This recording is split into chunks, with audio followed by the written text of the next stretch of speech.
ಎಲ್ಲರಿಗೂ ನಮಸ್ಕಾರ. ಆತ್ಮೀಯ ಧ್ರುವತಾರ ಯೂಟ್ಯೂಬ್ ಚಾನಲ್ಗೆ ಸ್ವಾಗತ. ಸ್ನೇಹಿತರೆ, 1972 ಕನ್ನಡ ಚಿತ್ರರಂಗಕ್ಕೆ ಒಂದು ಸುವರ್ಣ ಯುಗ ಅಂತಾನೆ ಹೇಳ್ಬೋದು. ಕನ್ನಡ ಚಿತ್ರರಂಗಕ್ಕೆ ಮಾತ್ರವಲ್ಲ, ಅಣ್ಣವ್ರ ಪಾಲಿಗೂ ಕೂಡ ಒಂದು ವರ್ಷ ಸುವರ್ಣ ಯುಗ ಅಂತಾನೆ ಹೇಳ್ಬೋದು. ಯಾಕೆಂತಂದ್ರೆ ಆ ವರ್ಷದಲ್ಲಿ ಅಣ್ಣವರು ಹತ್ತತ್ರ 7 ಸಿನಿಮಾದಲ್ಲಿ ಅಭಿನಯ ಮಾಡಿದ್ದಾರೆ.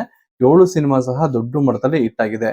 ಅದರಲ್ಲಿ ಪ್ರಮುಖವಾಗಿರೋ ಸಿನಿಮಾ ಯಾವುದು ಅಂತಂದ್ರೆ ಬಂಗಾರದ ಮನುಷ್ಯ ಮತ್ತು ಸಿಪಾಯಿ ರಾಮು. ನಿಮ್ಗೆಲ್ಲ ಗೊತ್ತು, ಬಂಗಾರದ ಮನುಷ್ಯ ಸಾಕಷ್ಟು ದೊಡ್ಡ ಮಟ್ಟದಲ್ಲಿ ಹೆಸರು ಮಾಡಿತು. ಅದಕ್ಕಿಂತ ಮುಂಚೆ ಬಂದಂತ ಸಿನಿಮಾನೇ ಸಿಪಾಯಿ ರಾಮು ಸಿನಿಮಾ. ಈ ಸಿನಿಮಾ ಫೆಬ್ರವರಿ ತಿಂಗಳಲ್ಲಿ ತೆರೆ ಕಾಣುತ್ತೆ. ಈ ಸಿನಿಮಾ ತೆರೆ ಕಂಡು 1.5 ತಿಂಗಳಿಗೆ ಬಂಗಾರದ ಮನುಷ್ಯ ಸಿನಿಮಾ ರಿಲೀಸ್ ಆಗುತ್ತೆ. ನಿಮ್ಗೆಲ್ಲ ಒಂದು ವಿಷಯ ಹೇಳ್ಬೇಕು ಅಂತಂದ್ರೆ, ಸಿಪಾಯಿ ರಾಮು ಸಿನಿಮಾದಲ್ಲಿ ವಜ್ರಮುನಿ ಅವರು, ಆರತಿ ಅವರು, ಲೀಲಾವತಿ ಅವರು, ತೂಗುದೀಪ್ ಶ್ರೀನಿವಾಸ್ ಅವರು ಮತ್ತು ಅಣ್ಣವರು ಡಾಕ್ಟರ್ ರಾಜ್ಕುಮಾರ್ ಅವರು ಎಲ್ಲರೂ ಸಹ ಅದ್ಭುತವಾಗಿ ಅಭಿನಯ ಮಾಡಿದ್ದಾರೆ. ಈ ಸಿನಿಮಾ ಬಗ್ಗೆ ಮಾತಾಡೋದಕ್ಕೆ ಸಾಕಷ್ಟು ವಿಷಯಗಳಿದೆ. ಅದರಲ್ಲಿ ಯಾವುದು ಅಂತಂದ್ರೆ, ಈ ಸಿನಿಮಾ ವೈ.ಆರ್. ಸ್ವಾಮಿ ಅವ್ರ ನಿರ್ದೇಶನ ಇರುತ್ತೆ. ಈ ಸಿನಿಮಾಗೆ ಉಪೇಂದ್ರ ಕುಮಾರ್ ಅವರು ಸಂಗೀತ ಕೊಟ್ಟಿರ್ತಾರೆ. ಈ ಸಿನಿಮಾ ಚಂಬಲ್ ಕಣಿವೆಯಲ್ಲಿ ಚಿತ್ರೀಕರಣಗೊಂಡಂತಹ ಮೊದಲ ಸಿನಿಮಾ.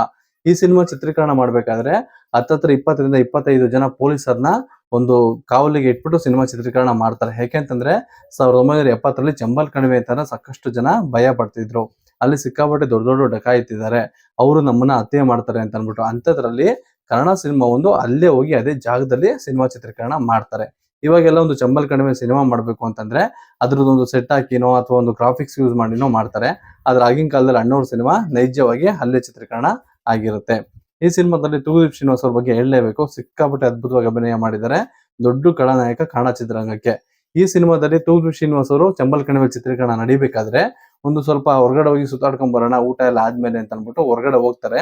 ಹೊರಗಡೆ ಹೋದಾಗ ಪೊಲೀಸರು ಒಂದು ಕ್ಷಣ ಶಾಕ್ ಆಗ್ಬಿಡ್ತಾರೆ. ಒರಿಜಿನಲ್ ಯಾರೋ ಡಕಾಯಿತ ಬಂದ ಅಂತ ಅನ್ಬಿಟ್ಟು ಅರೆಸ್ಟ್ ಮಾಡ್ಕೊಂಡು ಕರ್ಕೊಂಡು ಹೋಗ್ಬಿಡ್ತಾರಂತೆ ತೂಗುದೀಪ್ ಶ್ರೀನಿವಾಸ್ ಅವ್ರನ್ನ. ಆಮೇಲೆ ಚಿತ್ರತಂಡ ಅವ್ರನ್ನ ಸಂಪರ್ಕ ಮಾಡಿ, ಇಲ್ಲ ಇವ್ರು ನಮ್ಮ ಚಿತ್ರತಂಡದವ್ರು ಅಂತ ಅನ್ಬಿಟ್ಟು ಮೇಕಪ್ ಎಲ್ಲ ತಗ್ಸಿ ತೋರಿಸ್ತಾರಂತೆ. ಆಗ ಗೊತ್ತಾಗುತ್ತಂತೆ. ಯಾಕಂದ್ರೆ ಅಷ್ಟು ಅದ್ಭುತವಾಗಿತ್ತು ಅವ್ರು ಮಾಡಿದಂತ ಮೇಕಪ್. ಮತ್ತು ಅವರು ಅದೇ ತರ ಕಾಣಿಸ್ತಿದ್ರು. ಒಂದು ದೊಡ್ಡ ದೈತ್ಯ, ಒಂದು ದೇಹ ಇದೆಲ್ಲ ಇತ್ತಲ್ಲ, ಹಾಗಾಗಿ. ಮತ್ತೆ ವಜ್ರಮುನಿ ಅವ್ರ ಬಗ್ಗೆ ಹೇಳ್ಬೇಕು ಅಂತಂದ್ರೆ ಸಿಕ್ಕಾಪಟ್ಟೆ ಅಭಿನಯ ಚೆನ್ನಾಗಿದೆ. ವಜ್ರಮುನಿ ಅವ್ರು ಎಲ್ಲಾರು ಹೊರಗಡೆ ಬಂತು ಅಂತಂದ್ರೆ ಅಥವಾ ಯಾವ್ದಾದ್ರು ಒಂದು ಎಲೆಕ್ಷನ್ ಕ್ಯಾಂಪೇನ್ ಮಾಡ್ಬೇಕಾದ್ರೆ ಎಲ್ಲ ಹೆಣ್ಮಕ್ಳು ಹೋಗಿ ಬಾಗಿಲು ಹಾಕೋತಿದ್ರಂತೆ. ಯಾಕೆಂತಂದ್ರೆ ಅವ್ರು ಅಷ್ಟು ಒಂದು ಅದ್ಭುತವಾಗಿ ಅಭಿನಯ ಮಾಡ್ತಿದ್ರು. ಮತ್ತೆ ಇನ್ನೊಂದು, ಅವ್ರ ಕಂಡ್ರೆ ಜನ ಅಷ್ಟು ಎದುರೋರು ಸ್ಕ್ರೀನ್ ಅಲ್ಲಿ ನೋಡಿದ್ರೆ, ಚಿಕ್ಕ ಮಕ್ಕಳೆಲ್ಲ ಅವ್ರು ಸ್ಕ್ರೀನ್ ಅಲ್ಲಿ ಬರ್ತಿದ್ದಾರೆ ಅಂತಂದ್ರೆ. ನಮಗಂತೂ ಬಿಡಿ, ವಜ್ರಮುನಿ ಅವ್ರನ್ನ ಟಿವಿಲಿ ನೋಡ್ತೀರಾ, ಅವಾಗಿನ ಕಾಲಕ್ಕೆ ಕೋಪ ಬರ್ತಾ ಇತ್ತು. ಎಷ್ಟೊಂದು ಕೆಟ್ಟವ್ ನೀನು ಅಂತ ಅಂದ್ಬಿಟ್ಟು. ಅಷ್ಟೊಂದು ಚೆನ್ನಾಗಿ ಅದ್ಭುತ ಅಭಿನಯ ಇತ್ತು ವಜ್ರಮುನಿ ಅವ್ರದ್ದು. ಯಾಕೆಂತಂದ್ರೆ ಜನ ಅವ್ರನ್ನ ಬೈಕೊಂಡಾಗಲೇ ಅವ್ರು ದೊಡ್ಡ ವಿಲನ್ ಅಂತ ಅನ್ಸ್ಕೊಳ್ಳೋದು. ಮತ್ತೆ ಇನ್ನೊಂದು, ಅಣ್ಣವ್ರ ಬಗ್ಗೆ ಹೇಳಂಗೆ ಇಲ್ಲ. ಫಸ್ಟ್ ಆಫ್ ಆಲ್ ಅಣ್ಣವ್ರು ತುಂಬಾ ಚೆನ್ನಾಗಿ ಕಾಣಿಸ್ತಾರೆ. ಒಂದು ಚಾಕ್ಲೇಟ್ ಇರೋ ತರ, ಒಂದು ಸ್ಮಾರ್ಟ್ ಆಗಿರೋ ಒಂದು ಬಾಯ್ ತರ ಕಾಣಿಸ್ತಾರೆ.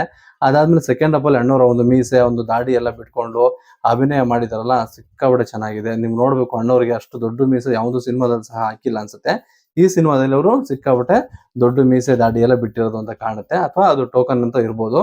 ಮತ್ತೆ ಇನ್ನೊಂದು, ಲೀಲಾವತಿ ಅವರಿಗೆ ಈ ಸಿನಿಮಾದಲ್ಲಿ ರಾಜ್ಯ ಪ್ರಶಸ್ತಿ ಬಂದಿದೆ ಅವರ ಅಭಿನಯಕ್ಕೆ. ಅವರು ತುಂಬಾ ಚೆನ್ನಾಗಿ ಅಭಿನಯ ಮಾಡಿದ್ರು. ಈ ಸಿನಿಮಾ ಕಾದಂಬರಿ ಆಧಾರಿತ ಸಿನಿಮಾ. ಎನ್ ಪಂಕಜ್ ಅವರ ಒಂದು ಕಾದಂಬರಿ. ಆದ್ರೆ ಆ ಕಾದಂಬರಿನ ಸ್ವಲ್ಪ ಇದ್ರಲ್ಲಿ ಚೇಂಜ್ ಮಾಡ್ಕೊಂಡಿದ್ದಾರೆ. ಕಾದಂಬರಿಯಲ್ಲಿ ಯಾವ ತರ ಇತ್ತು ಅಂತಂದ್ರೆ, ಹೆಂಡತಿಗೆ ಎದುರ್ಕೊಂಡು ಗಂಡ ಹೋಗಿ ಡಕಾಯಿತಿ ಗುಂಪಲ್ ಸೇರ್ಕೋತಾನೆ. ಆದ್ರೆ ಅಣ್ಣವರು ಈ ಸಿನಿಮಾದಲ್ಲಿ ಹೆಂಡತಿಗೆ ಎದುರ್ಕೋತಾರೆ ಅಂತಂದ್ರೆ ಜನ ಎಲ್ಲ ನಗಾಡ್ತಾರೆ ಅಥವಾ ಜನ ಕೋಪ ಮಾಡ್ಕೋತಾರೆ ಅಂತ ಅನ್ಬಿಟ್ಟು ಏನ್ ಮಾಡ್ತಾರೆ ಅಂತಂದ್ರೆ, ಒಂದು ಸ್ವಲ್ಪ ಕಥೆನ ಚೇಂಜ್ ಮಾಡ್ತಾರೆ. ಒಬ್ಬ ಯೋಧ ಪರಮವೀರ ಚಕ್ರ ತಗೊಂಡು ತನ್ನ ಹಳ್ಳಿಗೆ ಬಂದಾಗ ಅವನು ಆ ಹಳ್ಳಿ ನಡೆಯುವಂತ ಸಮಸ್ಯೆಗಳು ಅಥವಾ ಅವ್ರ ಕುಟುಂಬದಲ್ಲಿ ಆದಂತ ಒಂದಷ್ಟು ಘಟನೆಗಳಿಂದ ಅವನು ಡಕಾಯಿತಿ ಗುಂಪಿಗೆ ಸೇರ್ಕೋತಾನೆ. ಈ ತರ ಒಂದು ಕಥೆನ ರೆಡಿ ಮಾಡ್ತಾರೆ.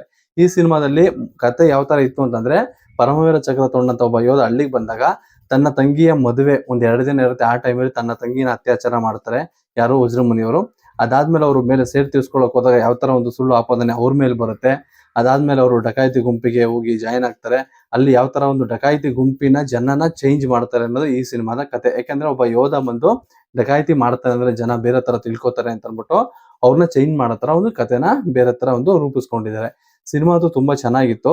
ನಿಮ್ಗೆಲ್ಲ ಗೊತ್ತಿರುತ್ತೆ ಅಣ್ಣವ್ರ ಸಿನಿಮಾಗಳ ಕಲೆಕ್ಷನ್ ಯಾವ ತರ ಇತ್ತು 1972ರಿಂದ 80ರವರೆಗೂ ಅಂತ ಅನ್ಬಿಟ್ಟು. ಅವರ ಪ್ರತಿಯೊಂದು ಸಿನಿಮಾ ಸಹ ಕಮ್ಮಿ ಅಂದ್ರೂ ಕೂಡ 2.5ರಿಂದ 3 ಕೋಟಿ ಗಳಿಕೆ ಮಾಡ್ತಿತ್ತು.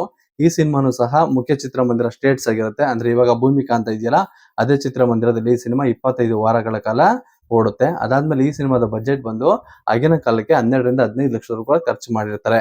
ಅಣ್ಣವ್ರ ಸಿನಿಮಾಗಳಲ್ಲೆಲ್ಲ ಒಂದು ಅತಿ ಹೆಚ್ಚು ಬಜೆಟ್ ನ ಹಾಕ್ತಿದ್ರು. ಯಾಕೆಂತಂದ್ರೆ ಅವ್ರಿಗೆ ಗೊತ್ತಿತ್ತು ನಿರ್ಮಾಪಕರಿಗೆ, ನಾವು ಸಿನಿಮಾ ಎಷ್ಟು ಚೆನ್ನಾಗಿ ತೆಗೀತು ಅಷ್ಟು ಚೆನ್ನಾಗಿ ಸಿನಿಮಾ ಓಡುತ್ತೆ ಅಂತ ಅನ್ಬಿಟ್ಟು.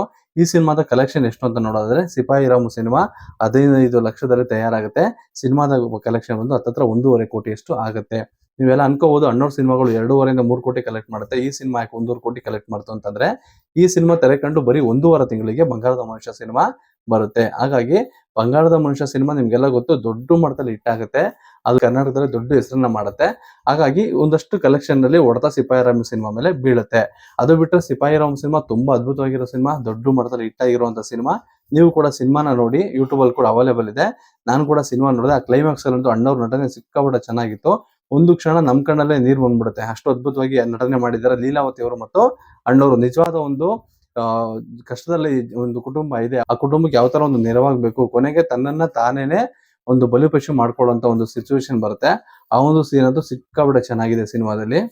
ನಿಮ್ಗೆಲ್ಲ ಗೊತ್ತು, 1972ರಲ್ಲಿ ಚಂಬಲ್ ಕಣಿವೆಯಲ್ಲಿ ನಡೆದಾಡೋದು ಕೂಡ ಕಷ್ಟಪಡ್ತಿದ್ರು ಜನ. ಅಂತ ಟೈಮಲ್ಲಿ ಹೋಗಿ ಚಿತ್ರೀಕರಣ ಮಾಡ್ಕೊಂಡ್ ಬಂದಂತ ಸಿನಿಮಾ. ಸಿಕ್ಕಾಪಟ್ಟೆ ಕಷ್ಟಪಟ್ಟು ಚಿತ್ರೀಕರಣ ಮಾಡಿದ್ದಾರೆ. ಆ ಒಂದು ಚಂಬಲ್ ಕಣಿವೆ ಒಳಗಡೆ ಸೆಟ್ ಹಾಕಿರೋದು, ಅಥವಾ ಒಂದು ಕಳ್ಳರದು ಅಥವಾ ಒಂದು ಡಕಾಯಿತರದು ಮನೆ ಯಾವ ತರ ಇರಬೇಕು ಅನ್ನೋದನ್ನೆಲ್ಲ ಸಿಕ್ಕಾಪಟ್ಟೆ ಅದ್ಭುತವಾಗಿ ಒಂದು ಐಡಿಯಾ ಮಾಡ್ಕೊಂಡು ಮಾಡಿರುವಂತ ಸಿನಿಮಾ ಇದು. ನೀವು ಈ ಒಂದು ಸಿನಿಮಾನ ಯಾವೊಂದು ಚಿತ್ರಮಂದಿರ ನೋಡಿದ್ರಿ ಅನ್ನೋದನ್ನ ಕೆಳಗಡೆ ಕಮೆಂಟ್ ಮೂಲಕ ತಿಳಿಸಿ. ಮತ್ತು ನನ್ನ ಚಾನಲ್ ಯಾರು ಹೊಸಬ್ರು ನೋಡ್ತಿದ್ರೆ ಚಾನಲ್ನ ಸಬ್ಸ್ಕ್ರೈಬ್ ಮಾಡ್ಕೊಳ್ಳಿ ಅಂತ ಹೇಳ್ತಾ ವಿಡಿಯೋ ಇಲ್ಲೇ ಮುಗಿಸ್ತಿದ್ದೀನಿ. ಎಲ್ರಿಗೂ ಧನ್ಯವಾದಗಳು.